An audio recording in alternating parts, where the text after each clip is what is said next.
Hey Mojaholics, I'm Dan Rodo, and welcome to WatchMojo.com. Today we're bringing you a classic clip from the Much Vault, where a young Eminem talks Dr. Dre, coming up in Detroit, and where he projects the future of his rap game. We're guessing Slim Shady can't hang around a parking lot without getting noticed anymore, so take a look at this interview. Hey, what's going on, Master T? Just chilling out in the parking lot with the man himself, Mr. Slim Shady, Eminem. Hi, my name is, what's going on, man? All right, I'm doing good. All right. How you feeling? I'm chilling. All right, now some people actually think that, you hook up with the man himself, Dr. Dre, and, you kick out a cool video, and they think, oh, that's it. That's all you have to do. But I mean, you actually lazy, because that's how these young people think. I wish that was all I had to do.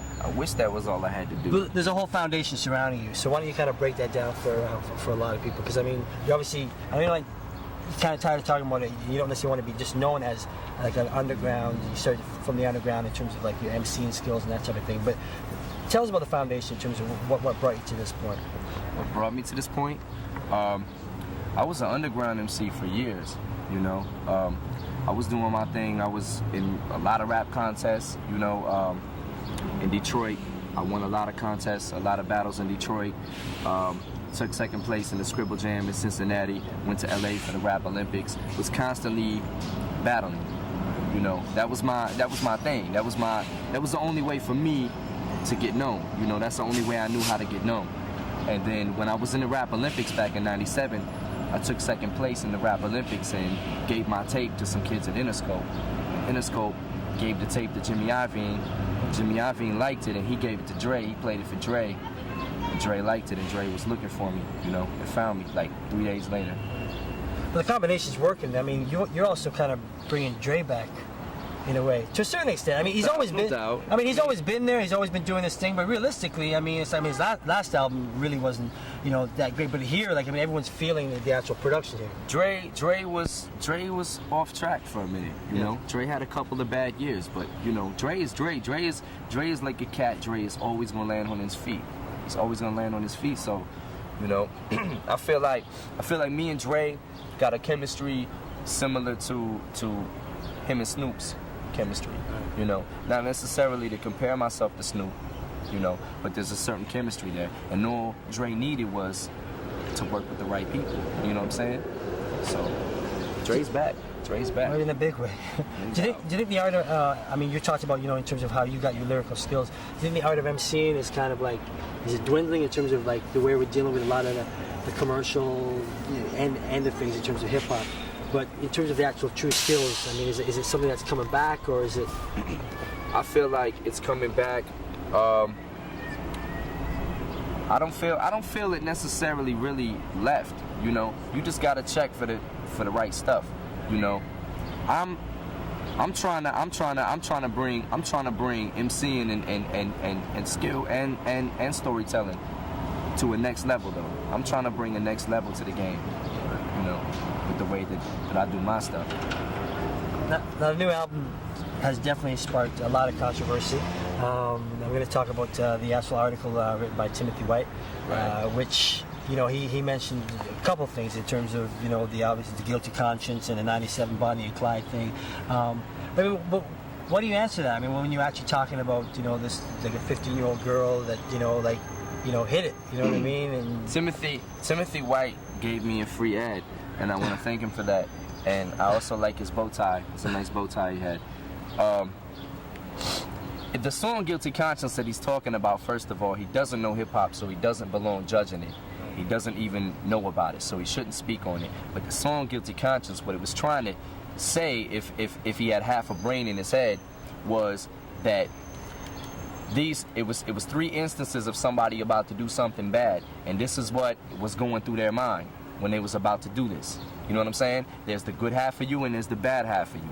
And 99% of the time, especially in America, the bad half always wins. And that's what I was trying to show. It's a concept song, but Timothy White didn't see the concept behind it and obviously got offended because he probably really thinks that way. You know what I'm saying? That's his guilty conscience. He really thinks that way and wants to claim all of this righteousness and whatever, but his guilty conscience is making him take it seriously. I think it hit a soft spot for Timothy White. you know. So Timothy's not here to speak for himself, but but in terms of like where you're coming from with lyrically, I mean, you know, you talk about Slim Shady as being that, you know, that side of you that, you know, when you really, you know, got to that point where you're just totally pissed and you're totally mad. I mean, how, judging from the record and some of your lyrics, I mean, like, how pissed off is Eminem? I mean, like, is this just like a real good ability for you just to kind of vent in terms of what's on your mind at this particular point in time, that your next record is on a different vibe? I've always said that my music, for me, my music is like therapy for me. You know what I'm saying? It's a way for me to get stuff off my chest. I haven't always been pissed off. I haven't always been mad, you know.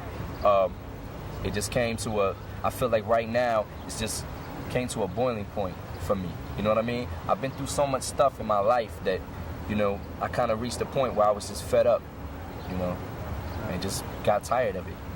And it shows on the record, you know. All right, but the masses kind of have to deal with what's going on in your mind, you know what I mean? And for some people to interpret that, it can be hard for some kids who don't necessarily understand what you've been through, you know what I mean? I don't think nobody will ever understand what's completely on my mind. And I'm not asking people to, you know. My album is kind of like inviting you into my world. If you want to come into it, you do. If you don't, you don't. And I feel like one of the reasons that it's selling so many records is probably because there's so many kids that can relate to what I've been through. You know, there's kids that can listen to the music and say, I've been there. You know, I've been through that. So I think they can relate to it, you know. There's a lot of poor people in the world. There's a lot of lower class people that been through a lot of stuff, you know. All right. I guess another thing that a lot of people have been talking about in terms of controversy surrounding Eminem is the album cover. Why don't you actually explain it for us? The album cover goes along with the Bonnie and Clyde, 97 Bonnie and Clyde theme. And that song is about me murdering my daughter's mother and putting them in the trunk. And at the time when I wrote that song, I really felt like I wanted to do that. And that's why again I say my music is therapy for me. It's a way to get stuff off my chest. There's a lot of fathers that go through a lot of stuff with their babies' mothers, and they want to do that stuff, but they just don't say it. But you talk about it so much at ease. At the time, I just wanted to murder my baby's mother. I really did. I mean, honestly, can you say you've never felt like killing somebody? If you never been so mad at somebody, has anybody ever put you through something, through so much crap that you actually felt like killing them? I could probably say yes, but I don't necessarily know what that put it on the record. Well, I was expressing my views. Whatever's on my mind, I'm gonna say it. If I'm thinking it, I'm gonna say it. I'm that type of person. I've always been that type of person, you know. So if I'm evil enough to think it, or I'm demented enough to think it, or I'm smart enough to think it, then I'm gonna say it. You know, whatever it is, I'm gonna say it. Now, the hip-hop community is definitely feeling what's going on with you. I mean, because you're actually going to be you're collaborating with a few people, it looks like, in the future. So why don't you just kind of break down what's happening there? I did some stuff with the Mad Rapper. Did some stuff with Missy Elliott. I did some stuff with Jazzy Jeff. Who else? You know, Dre's Chronic 2000. The Chronic 2Gs. That's coming out. I'm on that. I had a lot to do with that project, that whole thing, you know, just in the studio with Dre. I mean, obvious question, and you probably asked this before, being a white rapper, you know, I mean, it's like, is it just come down to, we don't necessarily care what color person is, it just comes down to the credibility of the art form? I think it does. There's still a lot of hard-headed people out in the world that just, it doesn't matter what you bring to the table, they still won't like you, but I feel like overall, hip-hop is like any sport. You know what I'm saying? It's like basketball or football. If you can throw a football, it doesn't matter what color you are. It doesn't matter if you can slam dunk a basketball. You know what I'm saying? It just doesn't matter. It's all about the individual person. You know, and being that if there's not that many good white rappers, I don't have anything to do with that. You know what I'm saying? All I can do is speak for myself.